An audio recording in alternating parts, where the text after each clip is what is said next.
All right, it is now official. Republican Bobby Jindal is in, and while the media is practically coronating on Hillary Clinton, I want you to take a look at how the media is treating him.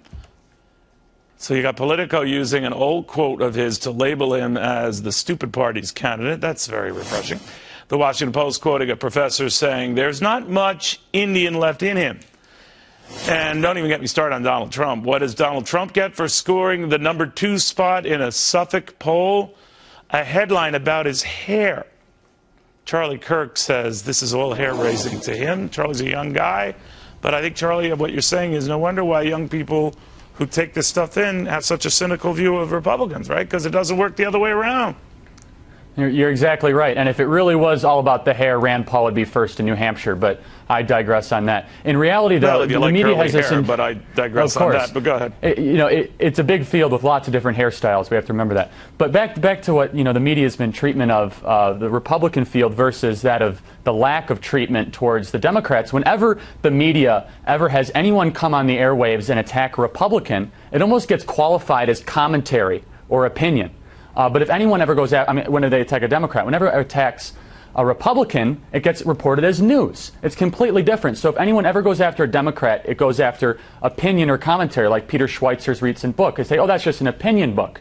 But if anyone goes after a Republican, it's the exact opposite. It's this unbelievable double standard. I think you're right on that. And if you want to go the hair route or the cosmetic route or start talking about silly, stupid issues like that, believe me, have at it, but have at it with everybody. And I just find it a little odd. And I also find it a little odd, despite what you might think of the messenger in Donald Trump, that message and the frustration with trade deals where he thinks that we're being taken advantage of, frustrations on the part of a lot of Americans, something is propelling him in those polls, and it's not his hair. It just might be a lot of those views that resonate with folks who are not exactly billionaires themselves.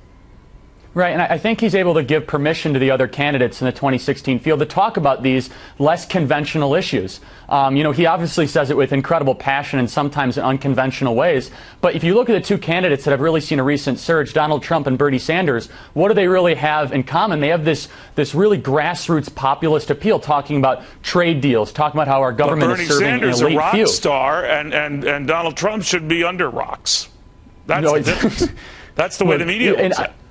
Right, and you're exactly right. And the media treats Bernie Sanders as this rocket, to the top, and as Donald Trump as someone who they completely disqualify. But if what they're both talking about is how Washington, D.C. has become completely disconnected from the American people. And what I think Donald Trump is able to do for the Republican Party is he's able to bring up these issues that these other candidates would not be talking about. And quite honestly, Donald Trump, he's able to say it in an entertaining, pretty direct way where other candidates can now say, yeah, I agree with that. And he's going to continue to launch attacks at Hillary Clinton from now till the end of his candidacy. And I think it's overall a good idea and a good person to have on the debate stage to be able to launch those attacks.